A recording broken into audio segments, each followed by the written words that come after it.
Ei, você aí? Já imaginou ter um robô que vende pra você na internet 24 horas por dia, 7 dias por semana e que gera de 100 a 500 reais em comissões diárias? Você pode parar de imaginar agora mesmo, porque esse robô existe e pode trabalhar pra você também.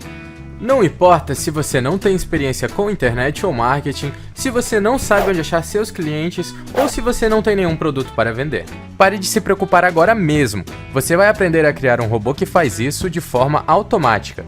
Tudo o que você precisa fazer é configurar apenas uma vez e depois disso ele vai estar vendendo para você todos os dias.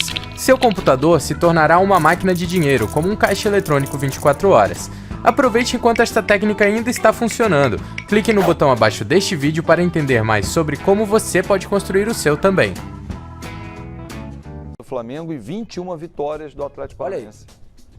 O Atlético venceu mais o Flamengo do que os outros times. Normalmente o Flamengo tem vantagem no confronto direto, ou muito próximo. Esse ele perdeu 5 jogos a mais. É uma desvantagem de 5 partidas. 5 partidas, são 21 derrotas do Flamengo, 16 vitórias e 10 empates. Mas a história que o Flamengo está escrevendo esse ano no Campeonato Brasileiro é diferente da história do passado do Flamengo. Mas nesse ano eles se encontraram na Copa do Brasil, né? Lembra? Se encontraram e o Flamengo empatou lá. E empatou no Rio também. E foi eliminado. Mas foi o primeiro jogo do Jorge Jesus, é bom a gente frisar isso. Claro. Era um trabalho que estava começando. E conseguiu um empate 20 dias, né? E conseguiu um empate lá. Eu acho que o Flamengo desse ano... Primeiro, eu sempre acho que cada novo jogo é uma nova história. Então, o retrospecto não interfere quando os jogadores, que normalmente são muito diferentes do ano anterior, imagina de 20 anos atrás, eles entram em campo.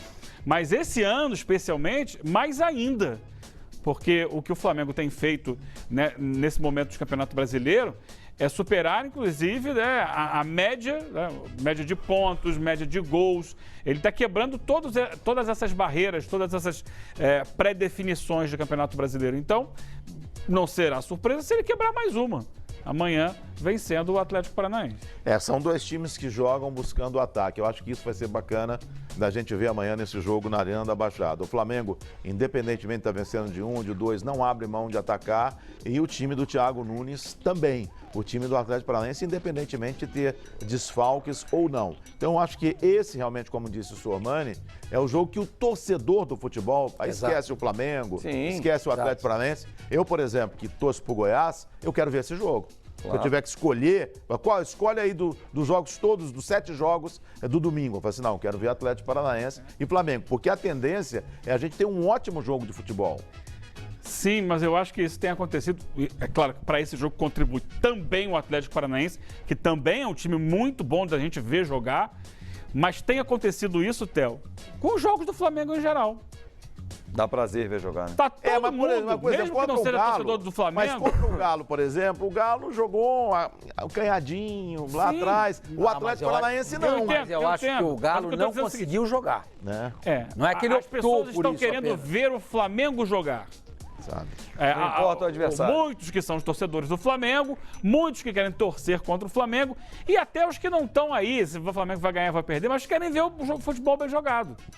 E é claro, nesse jogo aumenta ainda mais esse interesse, porque o Atlético também é um time que joga um bom futebol, um belo futebol, agradável e que vai gerar um embate. Olha só, quem vai predominar? Quem vai conseguir se sobrepor ao adversário, virar o protagonista da partida? Tivemos 2 belos jogos pela Copa do Brasil, que terminaram empatados, a decisão foi nos pênaltis. O Atlético levou. E acho que teremos mais um belo jogo amanhã. O Atlético Paranaense não tem o Bruno Guimarães. Para mim é o maior. Não tem vários jogadores. Não tem o Santos, contra o Corinthians foram 9, né? 8 ou 9, eu já não me lembro. 9. Quer dizer, pra mim, o grande desfalque do Atlético Paranaense é o Bruno Guimarães. Não vai ter o Santos e o Bruno Guimarães são nas seleções, né? Isso. O Marco tá Ruben pode ser que jogue, porque o pai dele faleceu, né? E ele foi liberado pela direção do Atlético. O Nicão estava machucado, não atuou contra o Corinthians. O Jonathan tá machucado já. Tem um zagueiro também que não joga. O Bambu também tá machucado. Mas voltou o Thiago Heleno, voltou a fazer a dupla com o Léo Pereira. Na esquerda, o Márcio Azevedo tá jogando mesmo. O Wellington jogou contra o Corinthians. Citadini jogou também. Jogou o Rony. Foram quatro titulares contra 4 ou 5 contra o Corinthians. Foram o Rony, o Citadini, o Wellington, o Léo Pereira... Aí tá o time, ó. Ó, esse é o provável atleta. Tá bom, legal. Tá aí, ó, beleza. bom pra você, ô seu Mano. Então, Léo, eu acho o goleiro de um nível muito bom. Foi bem no meio da bem. semana. Contra o Santos na Vila Belmiro, no empate 1-1, ele foi um dos responsáveis para segurar por ter segurado o ataque do Santos. O Madison, a gente conhece bem, era do Bahia, passou aqui pelo Vasco, estava no Grêmio e agora está lá no Atlético, não é ele, né? Veio do ABC pro Vasco. Do ABC. O mesmo Madison, é o mesmo Madison. Então eu falei Bahia. Vasco isso. Grêmio. Isso. Thiago Heleno e Léo Pereira, que era a antiga dupla titular, Márcio Azevedo, Wellington, Cirino. Então, aí é que tá. Se o Cirino for jogar, o Tony Anderson vai jogar aberto, o Cirino mais centralizado, o Eric e o Citadini ali no meio e o Rony aberto pela esquerda. Eu trocaria aí só de posição o Cirino e o Tony Anderson. E o Tony Anderson fez um jogo muito bom contra o Corinthians e quase marcou um golaço. Né? Talvez fosse o gol do Campeonato Brasileiro. Mas é claro que se o Marco Rubens jogar, é capaz até de o Cirino ir pro banco e o Tony Anderson começar o jogo como titular. Não sei, aí não sei realmente. Mas é um time forte, jogando lá na arena, com o gramado sintético e que é de costume do Atlético. Vai ser um grande jogo, É aquilo que eu vou assistir esse jogo. A grande questão só é que o Flamengo joga muito, porque está numa campanha para se aproximar cada vez mais do título, e para o jogo pro Atlético vale pouco. Mas o Atlético não tirou o pé depois do título, né? Sim, não tirou, mas assim, por exemplo, estava ganhando o Corinthians 2-0, deixou empatar. No segundo tempo, levou o jogo ali para Maria. Para ele, o empate valeu. Empatou com o Corinthians fora. Se tivesse buscando alguma coisa, talvez ele tivesse acelerado mais o jogo no segundo tempo, tentado algo mais no segundo tempo. Ah, tá bom, 2-2 com o Corinthians, não saiu perdendo, dei aqui o meu recado fora de casa. Ele não tá no desespero de buscar um resultado. Tá jogando por jogar e jogando bem, porque é um bom time. Sem aquela pressão, que também acaba, de uma certa forma, ajudando, né? Você não tá pressionado. Ajuda, mas também a pressão é boa quando você... Para exigir algo também mais. Para puxar mais o time. Se estiver perdendo também, Tem favorito mais ou menos jogo, isso. Zé? Tem favorito? Atlético Flamengo? É. O Flamengo sempre vai ser Eu favorito? acho que nesse momento o Flamengo é favorito contra qualquer adversário. Embora o Atlético seja um belíssimo Mesmo fora de time. casa, Eugênio? Mesmo fora de casa. Porque ele não muda a maneira dele de jogar. Ele propõe o mesmo jogo. Você concorda, Fábio? Eu concordo com a leitura de como o Flamengo faz, né? Fora de casa ou dentro, ele vai para cima e se ele faz um, ele quer fazer dois, ele quer fazer três, isso é muito legal. Essa é uma característica que alguns treinadores do Brasil têm, poucos, mas deveriam ter mais, né? Buscar o gol, né? O gol não pode ser detalhe.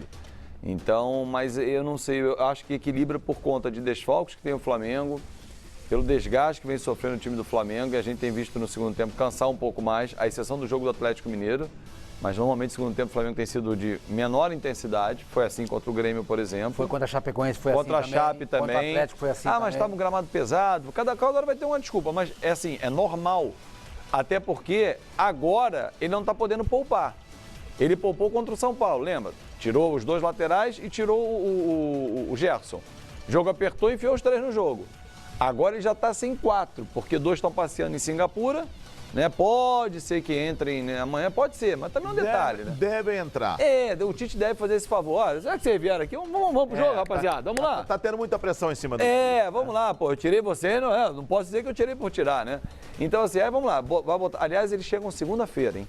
Chegam segunda-feira ao Rio de Janeiro e jogam na quarta contra o Fortaleza, se não tô enganado. Eles não vão direto para Fortaleza? Não, eles vêm pro Rio. Eles vêm direto pro Rio. Eles vêm pro Rio e depois vão vêm pra Fortaleza. pro Galeão, chegam à tarde no Galeão. Olha, E aí daqui vão pra Fortaleza. A readaptação do fuso horário na volta, às vezes, ela quase cruel, sempre né? ela é mais difícil do que a adaptação quando você chega. Quase sempre. Então já não tem esses dois, estão na seleção lá passeando. Tem o Felipe Luiz machucado e o Arrascaeta recuperando. Então são 4 importantíssimos jogadores. Mas quem entrou bem, ok. Mas aí você não pode se dar o luxo, então, deixa eu tirar 2 aqui para descansar. Não tem esse luxo, né? Naquelas pequenas trocas que o Jorge Jesus faz ao invés de tirar o time inteiro para poupar. Então, por isso, e aí somado a isso, o gramado sintético, a pressão. Gente, o gramado sintético, ele já está lá há 15 anos, né? Vamos botar assim, há muito tempo, um exemplo, 10, 5 anos. Já se sabe como é o gramado de lá, mas não estão acostumados a jogar, não jogam toda hora. O Atlético joga toda hora. E o Atlético tem um bom time. Somado isso tudo, para mim, há um equilíbrio. Sormani, você estava aqui pensativo, tem um favorito? Não, eu acho o seguinte, se o Atlético estivesse completo, o Flamengo também não está completo. Os dois times completos jogando em Curitiba, eu diria que há um equilíbrio. Há um equilíbrio. Os times são desfalcados. O Flamengo vai sentir demais a ausência do Gabriel, vai sentir também a ausência do Rodrigo Caio atrás, o Arrascaeta não está jogando. São 3 jogadores que fazem muita falta no sistema aí de jogo do Flamengo. E o Atlético, a gente acabou vendo aí, também não vai ter uma série de jogadores. Eu acho que o resultado mais viável para esse jogo, que mais cheira esse jogo, é o empate. Eu acho que é o empate. Mesmo se fosse no Maracanã, eu diria isso. Porque o Atlético é um time muito bem organizado, é um time muito bem treinado, é um time já resolvido, já tem uma identidade, campeão da Copa do Brasil. E acho que hoje ele já faz parte dessa elite do futebol brasileiro. Antigamente fazia, são 12 times. Sim. 4 São Paulo, 4 do Rio, 2 do Rio Grande do Sul, 2 de Minas e até logo. Né? Não é mais assim. O Atlético acho que já faz parte desse grupo. Já ganhou uma Sul-Americana no ano passado, ganha a Copa do Brasil esse ano. Já tinha um brasileiro lá atrás. Já tinha um brasileiro lá atrás. Então eu acho belíssimo estádio. Belíssimo estádio. Do Maracanã, eu lembrei de uma coisa, foi o último jogo do Abel no comando do Flamengo, foi a vitória sobre o Atlético Paranaense por 3-2 no Maracanã. Apesar de ter sido uma vitória, o Atlético jogava com o time reserva. Reserva, isso que eu ia falar. Mas deu trabalho o time do Atlético. Deu trabalho e ele foi muito cobrado. E aí, durante a semana, aconteceu aquela história toda e ele acabou saindo. Gente, hoje nós já tivemos 2 jogos disputados por esta 25ª rodada do Campeonato Brasileiro no Serra Dourada. Eu sou motoboy aqui em Londres e hoje tem uma semana que eu tô aplicando o que eu aprendi no curso do professor João. Eu vou mostrar na tela para você agora quanto que eu já fiz. 3.200 em uma semana, 537 só hoje de vendas e ontem 414. Professor João, Deus te abençoe, muito obrigado. E assim como esses, já ensinei milhares de pessoas a venderem todos os dias pela internet. Você quer aprender comigo e transformar sua vida? Então clica no link na descrição desse vídeo que eu vou te ensinar.